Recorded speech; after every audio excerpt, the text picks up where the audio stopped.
right, guys, here to talk about the movie Splinter.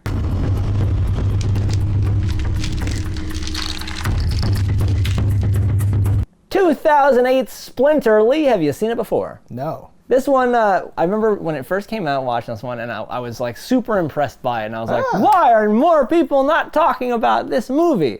It has a lot of the like things you have for like The Thing, but you know, in an American gas station. Exactly. No, I was gonna joke like it sucks, and he'd be like, what? And I'm like, no, I totally agree. I think that it's like fine, but like very competently, very like well executed and all that stuff. I was actually gonna say that I don't feel like being like, holy shit, you know, like more people have to watch this, because I think that there's stuff in it that like nitpickers and maybe like hardcore horror people would like take issue with. It's the visuals really that good. I think anybody could really enjoy with this, where it's all these practical effects that are like really dope. You got some name recognition here. You got the kid from like Royal Pains and Joey. He was in the new fucking space show that I can't remember what it's called now. Oh, The Expanse. Expanse, yeah. I too looked up IMDb. I watched The Expanse. Okay, but that's also on IMDb. He's not in it very much, so if you're looking for a lot of him, I wouldn't check out The Expanse. Okay, good times. All right, so if you've seen it, I don't care. Falls over spoilers, and if not, pull out now. If you need a place to rent content, you better listen. We're Cannibal Video, and we eat the competition. All right, so here we are for the spoilers of Splinter. Splinter's pretty fucking good. I like this movie a lot. Definitely, yeah. I think from the little details to the big picture, I think this movie is pretty good. I don't really hear this one talked about, and that's a little curious to me. Strange, right? And I wonder. I think the cover might, like, you know, isn't... it's a little odd for me. So it's a scene from like the end of the movie when like they're in the freezer, the criminal and the wife, and I'm like, that's an interesting choice, because arguably your most famous dude is like that Royal Pains dude who's like not on the cover, and I think that's a little funny. He's on the back multiple times, so he's featured. Yeah, I noticed that Expanse Boy was not on the disc or the front of the box, which is weird to me. Yeah. But that dude is in like a million things. Sure. He's a character actor. I like him. I don't know if he deserves to be on the cover. You never read about me. But he was the first person that signed on for the movie, I believe. I like him a lot. He was Light Turner's dad in that awful Netflix Death Note. I'm sorry if you liked that. It was awful. I don't have any idea. I get that this has got you upset. Your son is Keita, James. What? No, that wasn't good. But his resume is your typical cops and robbers resume, where he's always playing like a sheriff or like a dude in prison or like a whatever. Like he always has those roles, and I'm like, it makes sense. He has a face for it. His voice is kind of gravelly, and he's got it going. He's like he's like a John Bernthal type. Yeah, he apparently brings a lot to the table. Like most of his dialogue is ad-libbed, they said. Wow. And I was like, okay, because most of his dialogue is awesome. Cool hand, Luke. So that guy's just good. That's really interesting. So it makes sense why you'd get that guy. He must just be good, because he's really that changes everything to me. But that makes sense, because all the other dialogue kind of has a different thing. Yeah. You know, like consistently. I also thought there'd be something for hiring a bunch of writers and be like, you just write this character, so that they all have a completely different voice. Because often a writer that's all that writer. Like, you know, you kind of have that feeling to it. Or even just like a writer who is able to like work with actors, and they through like rehearsals and table reads are kind of like it's like a two-way street where you're coaching or whatever. Yeah. But even his mannerisms and shit, he has a great. There's a scene where he's like telling someone to get out of the car, and he does this awesome like you this and like. Turn it off. Like the way he carries himself, I'm like, he has a lot of authority with his gestures, which is very strange. Like, I'd love to know how they all got along off set, because it seemed like they had such great like charisma, you know, like a great back and forth between all these characters. They really got along, it seemed, because they were able to play on each other so nicely. Like him just being this nerd, him picking on him, the wife, like, you know, how they did that, great chemistry. I really think that goes a long way. And then when you add in these amazing practical effects for this monster, that's a movie. Yeah, no, we have a really good dynamic, right? We have like Ali Larder, who is dating like a beta cuck, like. Yeah, he's what a biologist or something. Biology, not yet. I'm getting my PhD. I can't drive stick. I'm wearing goofy ass shorts and shit. Like he's the perfect. But that's the character. I'm like, my people. This is you know this is the guy that I understand. And then it's like John Bernthal's Punisher with like some crazy methed out honey bunny type like. Yeah. Clear the back seat real quick. Make room for two more. Wait, no, D, you can't change the plan. You said no hostages. I know what I said, baby. I know what I said, okay? All right? and they're She like is- actively on the run. might be the Yeah. downside as far like Lacey? how her character is written and like how her withdrawal is going. She's like a little too loopy and crazy for me. When she like wants him to help the like animal carcass, then you're like, oh well, she's like literally insane. Yes. Right. And I like that only because later when she runs out and says, "There's a man with spikes," like you can see it on the dude's face, like what? There's a man with spikes. Spikes. No, baby, please.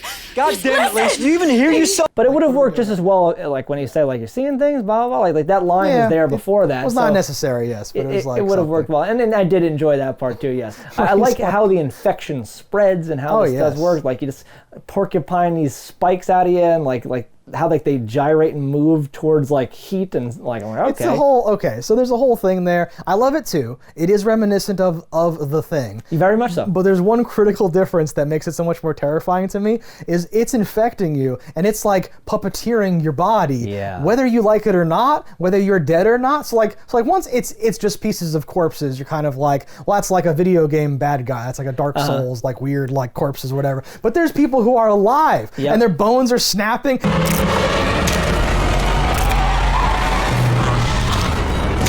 And they're screaming while their body's just being like contorted. It's amazing. The criminal dude in this is like so badass. Like at one point, like he has a splinter in his finger, and his finger's like. And it's like it bends itself back and snaps. And you're like, oh shit! And then like his arm does that shit. You're like.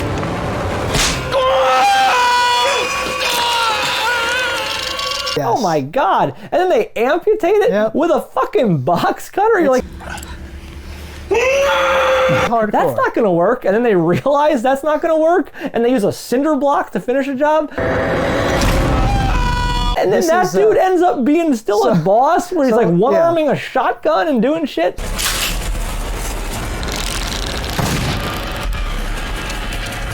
So that gets into like the body horror aspect, where you see all this cutting and everything too. Well, like in addition to like the monster corpse puppeteering, now they have to like cut something off, and that's like, oh, I hate that, right? But yeah, I like they show him taking pills and like drinking one Corona. Wish we'd have made it to Mexico, man. I was working on 5-day straight mid-high. I asked this guy to give up his keys. He didn't. I shot him. I'll drink to that. But he's like, I tell you, that's like, he's totally he's fine. Joking about and I'm it. like, you should be sweaty at least. You should be like weird and like in shock, he is right? so sweaty, actually. What, that guy? Earlier in the movie, well, when their car first breaks down and he takes his coat off like as if it's cold and puts it on the girl, he is drenched in sweat. I was like, that guy is so sweaty. What is happening? He's like, here you go, honey, and just like 40 pounds. Well, they filmed this in like I think June or July in the South, so it's fucking hot. Right. And he's in a jean hot. jacket. Yes. Like, my God, Awesome. he must have been dying. He's like if I went skating for 3 hours. Like his shirt is a different color. He's so sweaty. Yep, being on the run, definitely. My God. But then, so maybe that's his like being in shock, where his pores just like close up and he's not sweating anymore. Let's go. Polly White, we're going to buy coolant. And crackers. I thought it was interesting that like they filmed this in a gas station. So like there's all these these refrigeration units, which I had to imagine they pulled all the refrigerant out of to make it so it wasn't noisy as fuck. There's like a fan on in the background like of the whole time.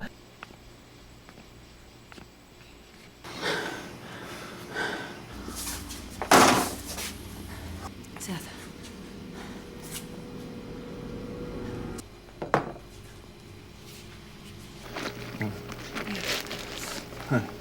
Hey. I'm like, oh man, they must have really had some sound interesting things here. Like either they ADR'd everything or it's like really precise fucking shit and they're tweaking settings. But either way, like the sound is really good for what might have been happening. I don't know that any of this is actually happening in like, the background here. But like what my mind yells at me for like anytime we've ever filmed in like a convenience store, I'm like, my God, the noise, it would be atrocious between the lights and the refrigerator and the fan.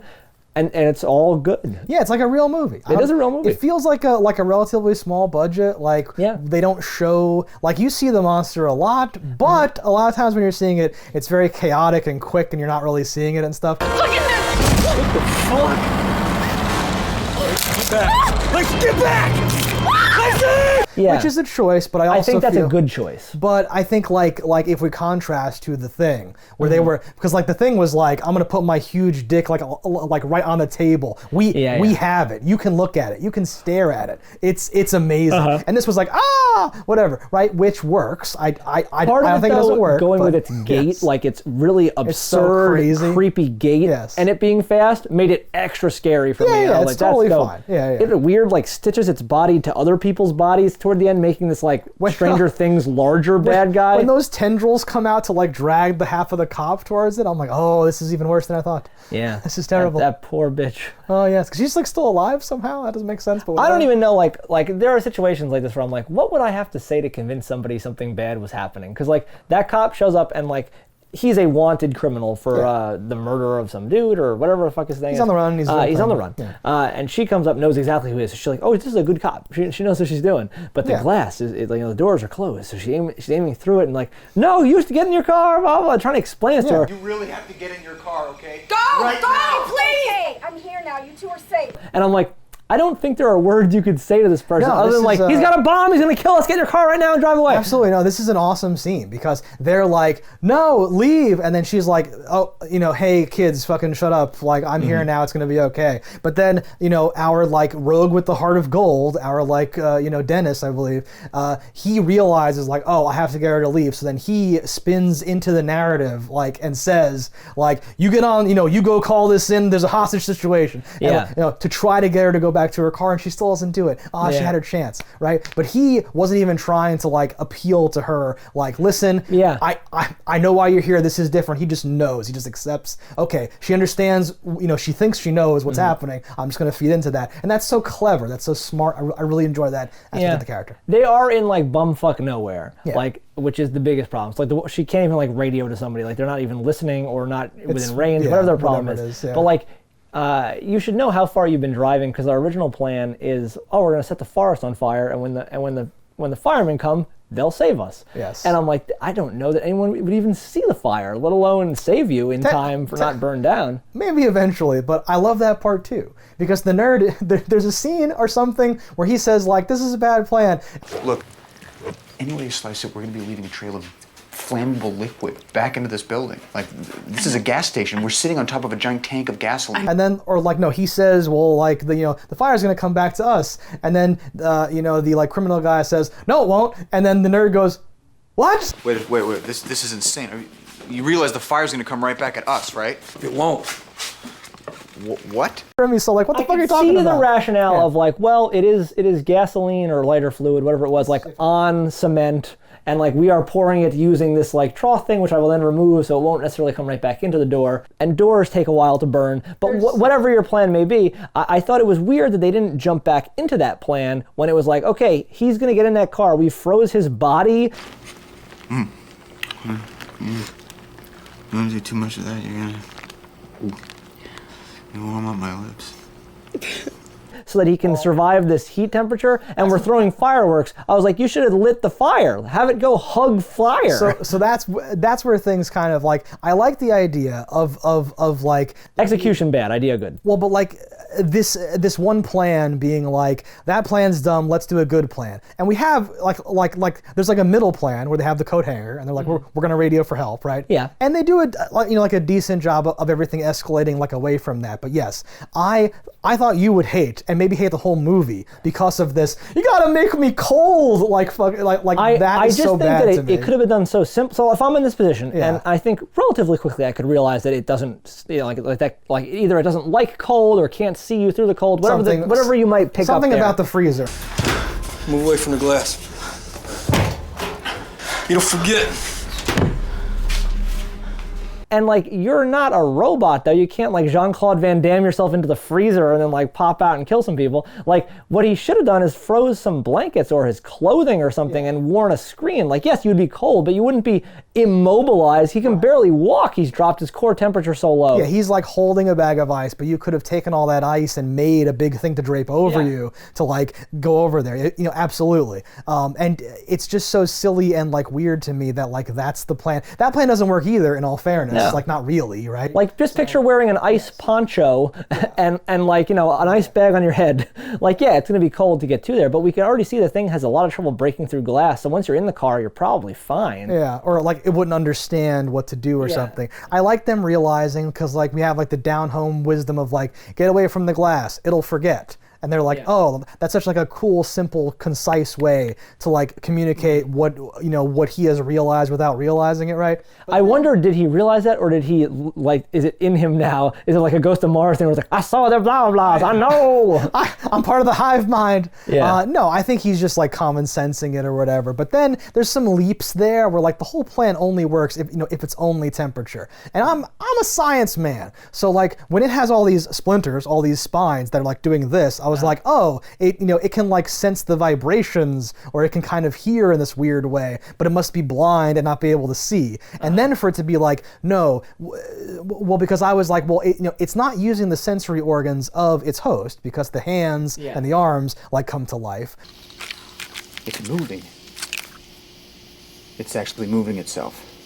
So it must be doing something else. So I'm like, oh, the spines. And like Nerd Guy's walking around, but he's talking. So I was like, oh, it can like hear him by like the spinal vibrations or something like that. But now it's like, well, no, it must be creating temperature sensory organs in the spines or something, which it can make spines. So it, you know, it could make anything. Presumably. But these are crazy leaps that he's making. And yes, instead of just fashioning a chili poncho, he then decides, bring me right to the edge of death and I'm going to run for it. And I'm like, no, what? Yeah, this is a horrible plan. It is a ludicrous plan. It's amazing. I did like he made an analogy where he's like, it's like a flower growing toward the sun, and I was like, oh, that's kind of like cool, because like you see, like it's a much quicker, obviously, response time of that thing. Like, he's talking about like its instinct, like a root going for the water or whatever. Yeah, so it's. I liked that simple analogy to break it down. I think there's a lot of fun things in this movie like that, where like how sincere his expression seems to be when he's learning. He's like, oh, look at this thing. Look at, like, putting himself at risk. Like, oh, what's that? Like almost getting bit by a dead, like, I love it so much. See,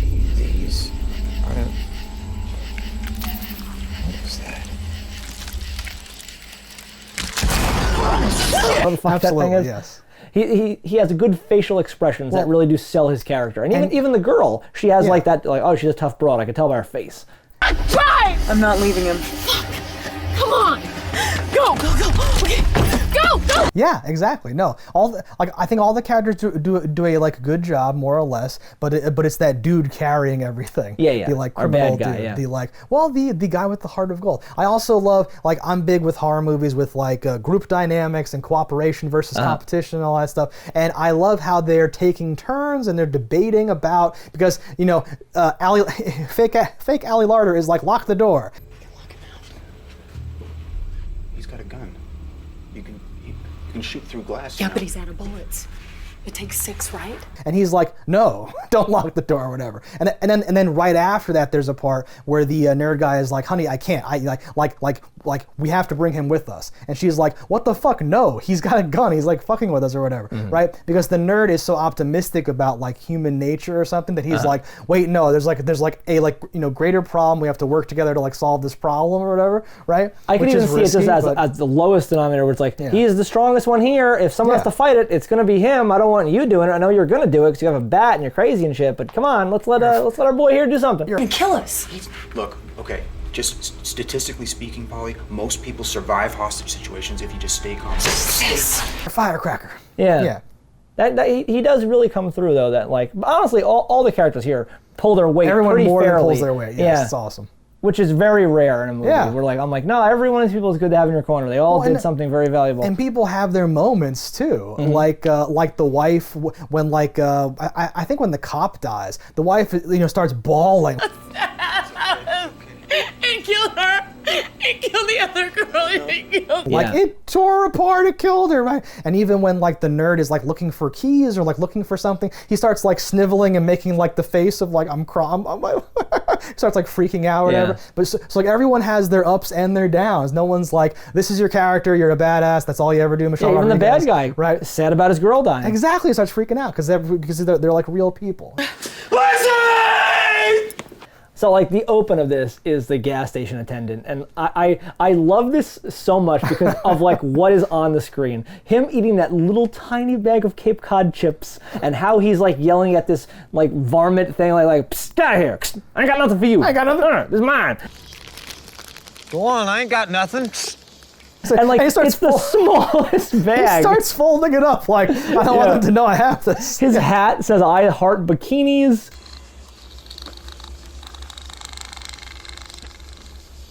Oh, wow. I read that he wore that to the audition. They were like, keep that hat. Oh, you wear that hat's money. You're in. Tight. They said all the items in the store were donated by local businesses. Nice. So I have to imagine it's like, we only have the smallest bag of chips. There's no budget to buy the $2.99 Doritos. That was his like catering for the day. Yeah. It was like a shoestring budget. I have to tell you something. I didn't know anything about this movie going in. I just knew that it was called Splinter. This is our cold opening where some little creature, right, like attacks this like rednecky dude. Yes.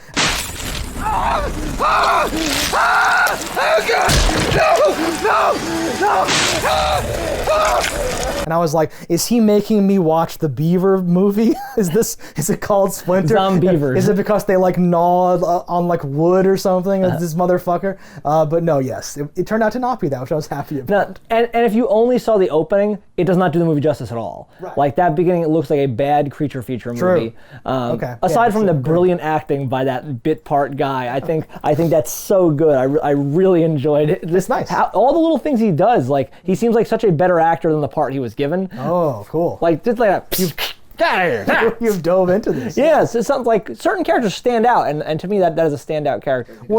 It's a small cast. We don't have too many characters at all, right? No, and it's nice to make like your fifth or sixth character also someone where you're like, oh, it's a real character. Yeah. They're doing something. Yeah. Not everyone stood out. Because there's not enough characters for someone to be like, there's to be pointless. It's really right? just Yes. him and the cop, and then our main characters, right? Yeah, exactly. There's like 6 characters. Yeah, and then they're all pretty good. And we do a good job of like establishing who they are.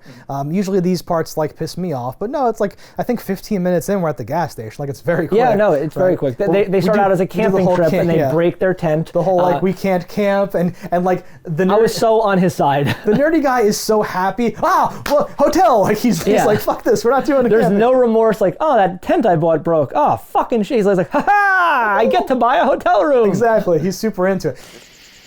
Oh. Are you kidding me? Motel. Come on. And then he's trying to rationalize like the hotel's gonna suck too. Don't worry. Yeah, the AC will be it's broken. Gonna be horrible. It'll be staticky TV. The bed will be lumpy. Fuck you. Yeah. I like it a lot. Yeah. It's good little like relationship stuff, right? My point is that it's going to be every bit as uncomfortable as sleeping in the wilderness, so why are you complaining about Well, it? do you think they're gonna have holes in the sheets? Well, we won't stop until we find a place that does. And she's not like, yeah, he sucks, he can't drive stick. She tries to cover for him. She says, nope, I'll drive. It's my car, yeah. Because they don't want to like bring that up, which is such a nice little touch. I love you got a serious case of CDS. Can't do shit. It's not my car. You know, you suffer from severe cases of CDS. Can't do shit.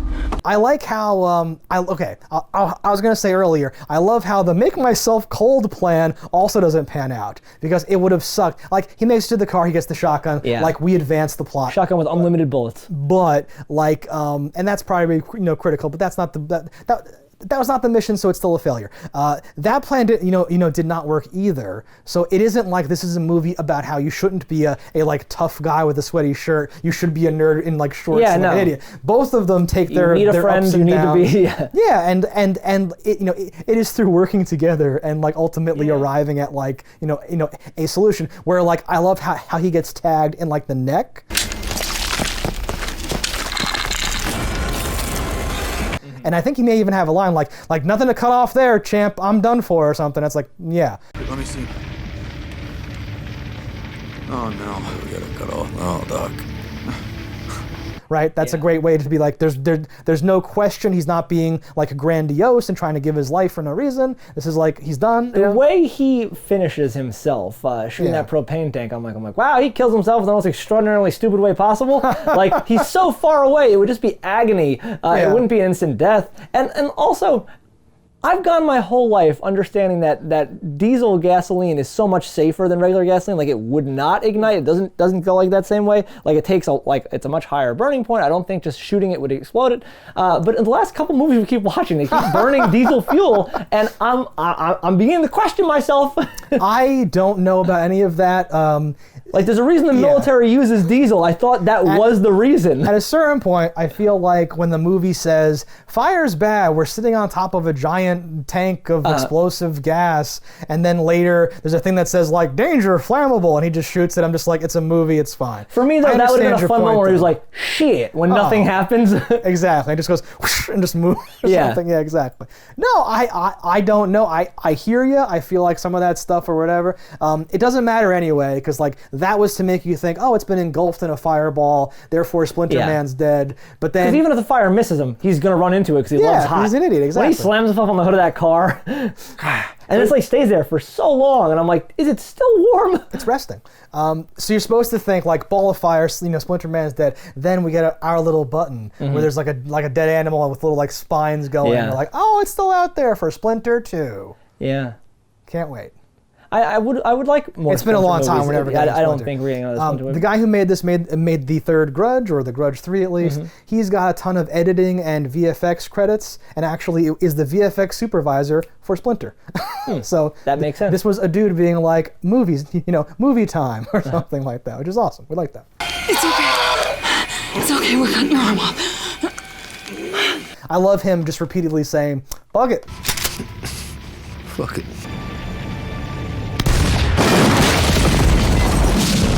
And just like going, like this is just like, well, there's no hot dog buns. We're gonna use slices of bread. He's just down, which is like, that's awesome. Fuck it. Oh, I had a question, and I wasn't sure. When Honey Bunny, or whatever the fuck her name is, runs to go to the bathroom where she sees the spiky man in the first place, he takes her purse because he wanted to do drugs. Yeah. I wasn't sure if the tampon had drugs in it or not.